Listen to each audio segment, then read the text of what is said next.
Assalamualaikum warahmatullahi wabarakatuh. Kita bertemu kembali pelajaran bahasa Indonesia kelas 7. Kita mengulang lagi pelajaran sebelumnya, yaitu tentang narasi fantasi, ya, tentang narasi fantasi. Apa itu narasi fantasi? Kemarin kita sudah sebutkan. Biasanya cerita narasi itu saya ulangi sebentar ya. Narasi adalah bacaan berupa karangan yang menceritakan atau menjelaskan suatu peristiwa secara detail berdasarkan urutan waktu. Sedangkan narasi imajinasi adalah cerita yang menggambarkan peristiwa dan kejadian berdasarkan imajinasi sang penulis. Ini ada kaitannya antara narasi imajinasi sama narasi secara global tadi, karena ada urutan waktunya ya. Adapun ciri-cirinya kemarin kita sudah bahas.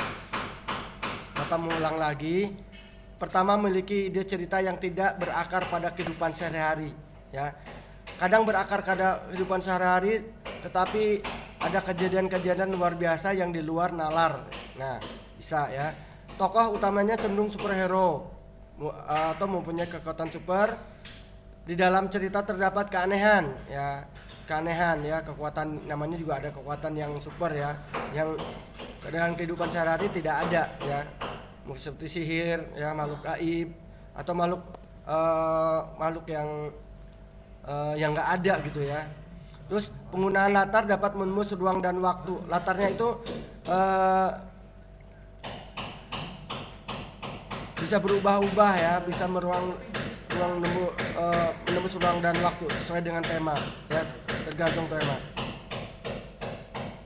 Tadi udah, ini tokohnya atau superhero tadi. Terus karena cerita imajinasi menggunakan khayalan, maka cerita ini termasuk cerita fiksi. Kita lihat dari strukturnya ya, atau kita langsung ke unsur-unsurnya dulu. Unsur-unsur dalam teks imajinasi ya.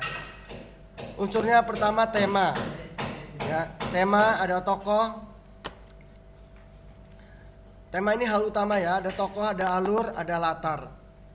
Ada tema, tokoh, alur, dan latar. Ini unsur-unsur teks imajinasi. Jangan tertukar dengan struktur ya. Nanti kita akan bahas struktur. Ini unsur dalam teks imajinasi dulu, jangan ketukar ya. Tokoh, udah Bapak ceritakan kemarin. Tokoh dalam cerita imajinasi digambarkan mempunyai kemampuan yang luar biasa ya, seperti kekuatan supranatural ya, membaca pikiran. Pokoknya bukan di luar batas kemampuan manusia ya, karena dia biasanya fokus ke tokoh ini ya. Terus alurnya, alur atau jalan cerita imajinasi ini memiliki alur yang sama dengan teks narasi lainnya, yaitu ada awal, orientasi, ada tengah, ada tengah itu konflik biasanya ya. Terus ada akhir. Jadi awal, tengah, akhir alurnya ya. Akhir biasanya happy ending atau tragis. Kemudian latar. Latar ini cenderung biasanya tempat, waktu, dan suasana ya, latar. Jadi kalau kalian belum pernah dengar drama, latar itu biasanya berhubungan dengan tempat,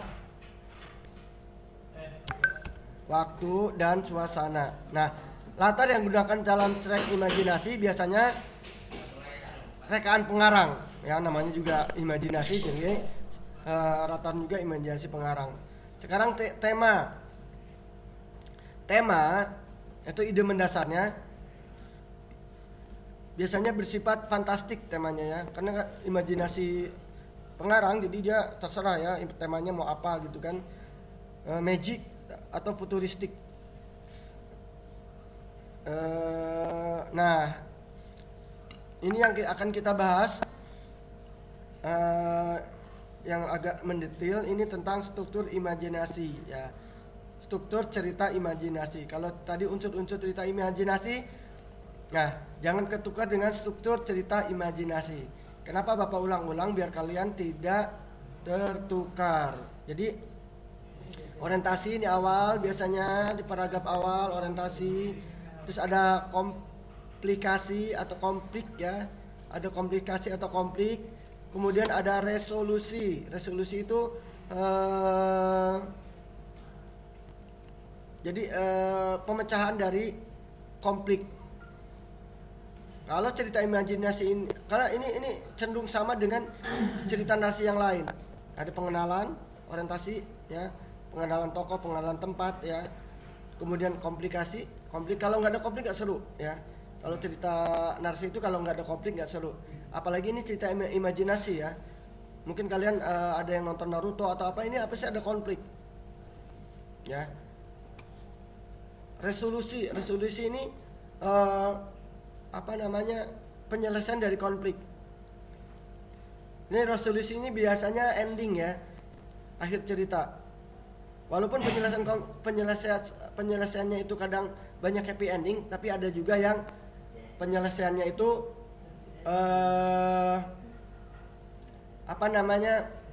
tragis. Ya. Tragis itu apa? Tragis itu tidak berakhir bahagia, ya. Tokoh-tokohnya biasanya mati atau gimana ya, atau menderita. Nah, kalau yang happy ending biasanya mereka bahagia di akhir cerita. Ya, gitu kan kalau cerita. Jadi kebanyakan cerita narasi apa fantasi ini happy ending, tapi ada yang tragis. Contohnya kalau yang tragis yang pernah Bapak pelajari ya, memang harus dipelajari kalau kita masuk ke sebuah universitas itu biasanya ada seperti Romeo and Juliet ya, bukan Romeo and Juliet tapi ini fantasi juga ya, ini fantasi juga, ada pengenalan, ada konfliknya di situ ya. Bapak nggak mau ceritakan itu ya, cuman ada konfliknya, ada resolusinya. Akhir dari ceritanya itu mereka tragis ya, tragis karena kalau ya akhirnya nggak bahagia lah. Terus ada juga kalau di Indonesia mungkin Siti Nurbaya gitu ya. Nah, ceritanya itu sebenarnya itu kayak beralur pada cerita zaman dulu ya, berita zaman dulu, tapi akhirnya tragis ya, akhirnya tragis ya. Mungkin kalau yang karangan Shakespeare itu mungkin ada lagi Hamlet. Ya, cerita Hamlet.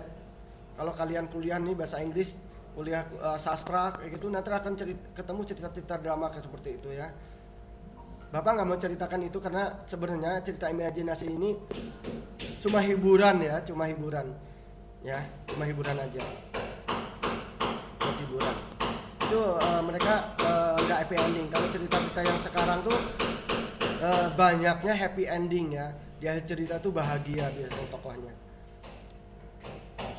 Nah, kita bahas tadi ya. Tadi sebuah bagian drama, ini orientasi itu memberikan pengenalan tuh. Orientasi itu mengenalkan tokoh-tokohnya, ya. Alur pembacanya juga kepada pembacanya gimana alurnya. Jadi mengenalan tokoh-tokohnya, mengenalkan tempatnya. Kemudian resolusi, ya. Resolusi ini untuk menyelesaikan ya. Maaf, ini ada yang kelewat.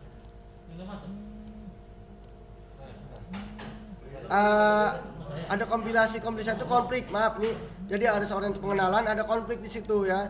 Ada konflik, ada permasalahan menuju ke puncak permasalahan. Jadi dari awal ceritanya itu konfliknya biasa, makin lama makin meruncing ya, makin masalah makin berat biasanya gitu. Di situ letak serunya dari cerita narasi. Sama dengan halnya narasi fantasi ya, di situ letak serunya.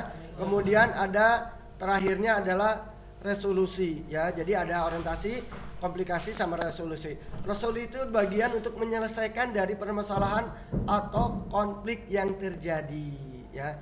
Penyelesaian dari sebuah konflik ya. Hingga akhirnya tadi kata Bapak biasanya happy ending ya.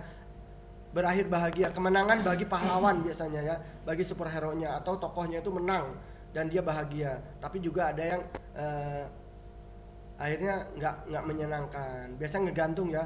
Kalau yang ceritanya nggak happy ending itu yang membaca atau yang itu kayak gimana ya, marah gitu ya, wah kok nggak seru ceritanya, nggak bahagia di akhirnya. Makanya sekarang banyak cerita-ceritanya di akhirnya bahagia. Nah, jadi ini biasanya resolusi ini ceritanya akan mengarah kepada happy ending ya. Jadi sebenarnya ada 3 ya, ada 4 malah, orientasi, komplikasi, sama resolusi. Tapi biasanya kalau ceritanya pendek itu cukup resolusi aja ya, udah mencakup happy endingnya atau endingnya ya. Boleh ditambahkan dengan ending ya, ending satu paragraf aja. Jadi kalau orientasi 1 paragraf, umpamanya kompilasi itu bisa 1, 2, 3 ya. Nanti terakhirnya tuh konflik yang paling seru ya. Konflik pertama, konflik kedua, konflik ketiga. Nah, puncaknya di konflik ketiga. Kemudian Bapak lihatkan ini contohnya agak kecil ya gambarnya. Nah, ini pembagian dari cerita pendek nih ya. Ini apa ya? Ina yang suka membantu judulnya ya. Di sini ada paragraf pertama orientasi, paragraf 1 ini kedua dan selanjutnya ini konflik. Nah, di sini ada resolusi ya, resolusi penyelesaiannya. Jadi orientasi, konflik, resolusi. Nah, demikian untuk pertemuan hari ini. Bapak mengulang aja. Silahkan karena kemarin videonya udah ya, jadi silahkan yang belum mengerjakan tugasnya dikerjakan kembali. Jazakallah. Semoga kalian tetap semangat untuk belajar ya, semangat untuk belajar. Bahasa itu unik ya. Bapak kasih motivasi ya, bahasa itu unik ya. Dengan bahasa itu kalian bisa mempengaruhi orang. Dengan bahasa itu kalian bisa meyakinkan orang bahwa kalian orang baik ya. Dengan bahasa juga orang itu bisa kelihatan buruk karena bahasanya jelek ya. Bahasa itu luar biasa, oke? Bahasa itu luar biasa ya. Kalian bisa merubah gaya bahasa kalian ya untuk kelihatan lebih dewasa. Kalian bisa mengubah bahasa kamu untuk kalian kelihatan lebih pintar. Kalian bisa mengubah gaya bahasa kamu dalam drama pokoknya biar kelihatan anak-anak. Ini tergantung dari bahasa itu luar biasa ya. Terima kasih. Keep spirit ya. Don't forget to maaf ini bahasa Indonesia ya. Jangan lupa untuk selalu belajar. Assalamualaikum warahmatullahi wabarakatuh. Allahu Akbar. Allahu Akbar.